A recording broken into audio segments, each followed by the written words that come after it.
Hello दोस्तों, मैं उमा शंकर। आपको अपना यूट्यूब चैनल ट्रिकी बाई विश्व गुप्ता में स्वागत है।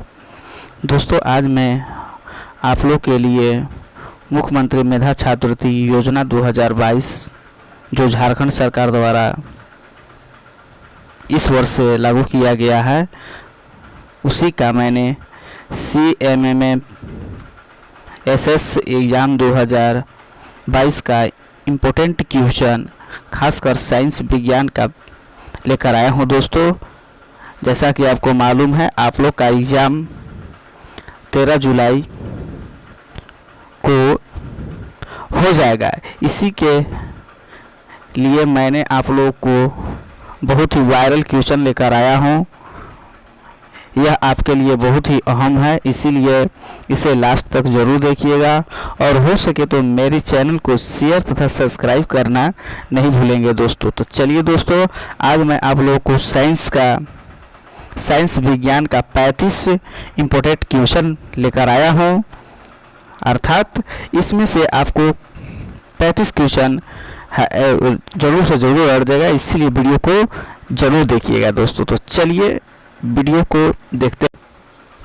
चलिए, ये हमारा विषय है साइंस। सब्जेक्ट साइंस का सही विकल्पों का चयन करना है। अर्थात आपको मल्टी चॉइस क्वेश्चन दिया हुआ रहेगा, उसी में से एक का यहाँ पर आपको जवाब बताना है। तो चलिए यहाँ पर हम लोग देखते हैं। तो सबसे पहले हमारा क्वेश्चन है, बल क्या है? अर्थात बल में क्या होता है? केवल परिणाम होता है या फिर केवल दिशा होती है, कि परिणाम और दिशा दोनों होती है, कि इनमें से कोई नहीं? इसका राइट आंसर हो जाएगा 3, परिणाम और दिशा दोनों होती है। इसके बाद अगला क्वेश्चन हमारा कह रहा है,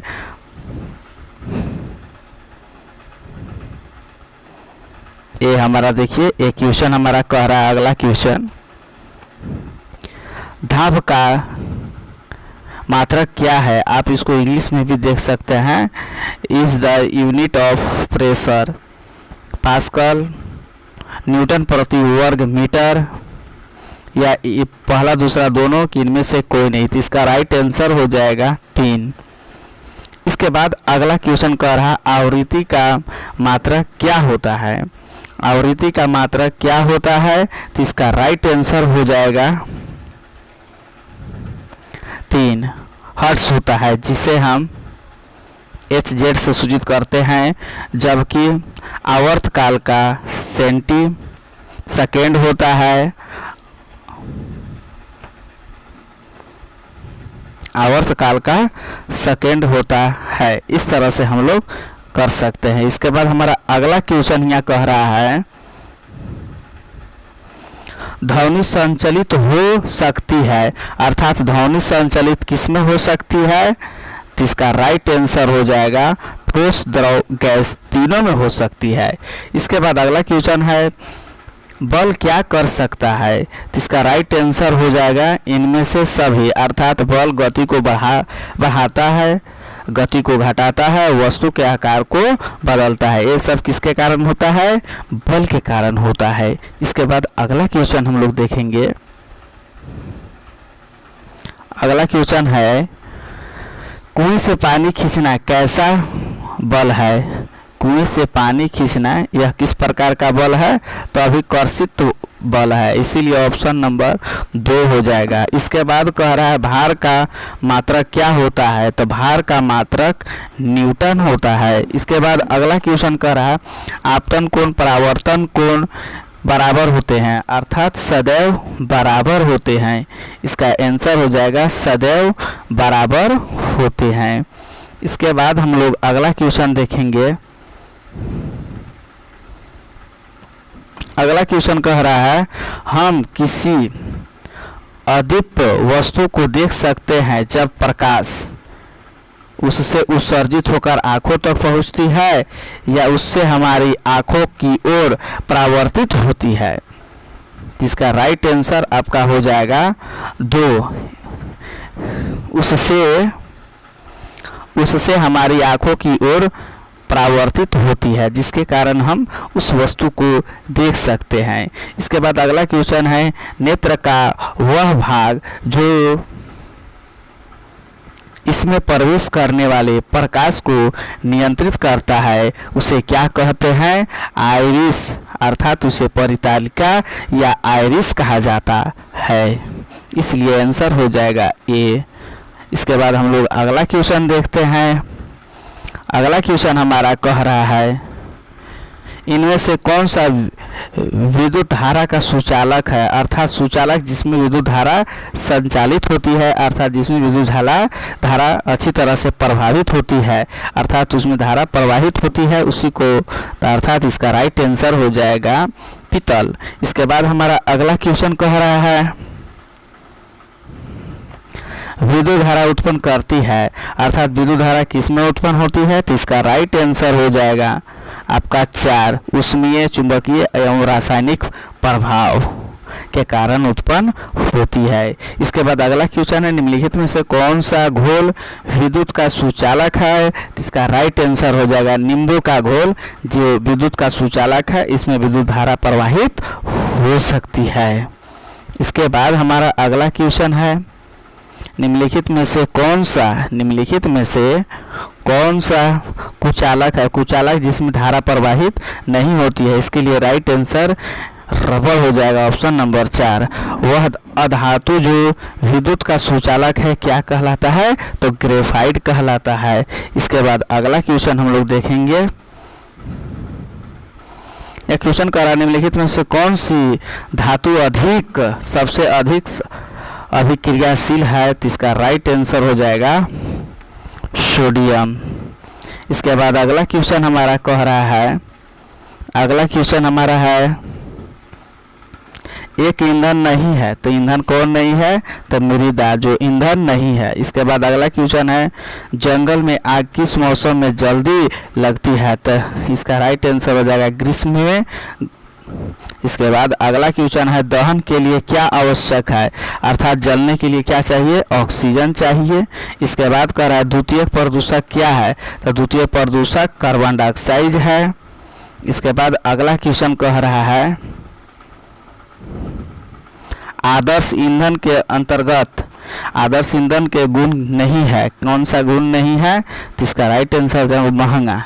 इसके बाद अगला क्वेश्चन कह रहा है, एरोसोल किन सूक्ष्म कणों का बादल है? तो इसका राइट आंसर हो जाएगा दोनों, इनमें से दोनों, ठोस और तरल दोनों के। इसके बाद अगला क्वेश्चन हमारा कह रहा है, अगला क्वेश्चन है, आग उत्पन्न करने के लिए आवश्यक होता है, क्या होता है? ईंधन, वायु, ऊष्मा, इनमें से सभी। तो इनमें से सभी राइट आंसर हो जाएगा। मोमबत्ती की ज्वाला का कौन सा भाग सबसे अधिक गर्म होता है? तो वह भाग बाहर ये भाग सबसे गर्म होता है। इसके बाद हमारा अगला क्वेश्चन है, कौन सी गैस अत्यधिक विषैली होती है? तो इसका राइट आंसर हो जाएगा कार्बन मोनोऑक्साइड, जो बहुत ही विषैली होती है। इसके बाद अगला क्वेश्चन है, कोशिका का नाम किस जीव वैज्ञानिक ने सर्वप्रथम दिया था? तो रॉबर्ट हुक ने दिया था। इसके बाद अगला क्वेश्चन हम लोग देखते हैं, निम्नलिखित में से सबसे छोटी कोशिका क्या है? तो माइक्रोप्लाज्मा, जिसे छोटी कोशिका कहा जाता है। इसके बाद अगला क्वेश्चन है, संचरणीय रोगों का सबसे प्रयुक्त कारक क्या है? घरेलू मक्खी। इसका राइट आंसर हो जाएगा घरेलू मक्खी। इसके बाद अगला क्वेश्चन कह रहा है, सूक्ष्म जीव कहाँ पाए जाते हैं? तो सभी जगह सूक्ष्म जीव पाए जाते हैं। इसके बाद अगला क्वेश्चन है, जंतुओं में जनन की कितनी प्रक्रिया होती है? तो इसका राइट आंसर हो जाएगा 2 प्रक्रिया होती है। नर तथा मादा का संलयन क्या कहलाता है? जनन कहलाता है। इसके बाद अगला क्वेश्चन हम लोग देखेंगे, अंडप्रजक जंतु कौन से हैं? इसका राइट आंसर हो जाएगा 4 सभी, मेढक, छिपकली, मुर्गी। इसके बाद अगला क्वेश्चन हमारा यहाँ पर है, कोशिका का ऊर्जा गृह किसे कहा जाता है? तो माइक्रोकार्डिया को कोशिका का ऊर्जा गृह गृह कहा जाता है। इसके बाद अगला क्वेश्चन हम लोग देखते हैं। तो अगला क्वेश्चन हमारा कह रहा है डेंगू परजीवी का वाहक है। कौन सा परजीवी का वाहक है? तो मादा एडिज मच्छर का। इसके बाद है स्त्रियों में जनन आयु का प्रारंभ उस समय होता है जब उसके, इसका राइट आंसर हो जाएगा ऋतुस्राव प्रारंभ होती है, अर्थात जब ऋतुस्राव प्रारंभ होती है तब यह जनन की प्रक्रिया शुरू होती है। इसके बाद अगला क्वेश्चन है मलेरिया रोग क्या है? तो मलेरिया रोग एक प्रोटोजोआ है, इस तरह से हम लोग बोल सकते हैं। इसके बाद हम लोग अगला क्वेश्चन देखते हैं। तो अगला क्वेश्चन हमारा स्त्रियों में होने वाली मासिक स्राव की सामान्य अवधि क्या होती है? तो इसका राइट आंसर हो जाएगा 28। इसके बाद अगला क्वेश्चन है पादप कोशिकाओं का सबसे बाहरी आवरण क्या कहलाता है? तो इसका राइट आंसर हो जाएगा कोशिका भित्ति। इसके बाद अगला क्वेश्चन हमारा कह रहा है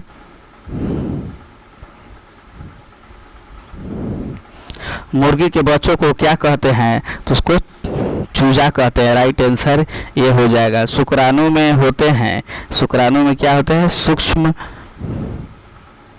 होते हैं। इसके बाद अगला क्वेश्चन करा निम्नलिखित में से कौन सा आहार किशोर के लिए आवश्यक है?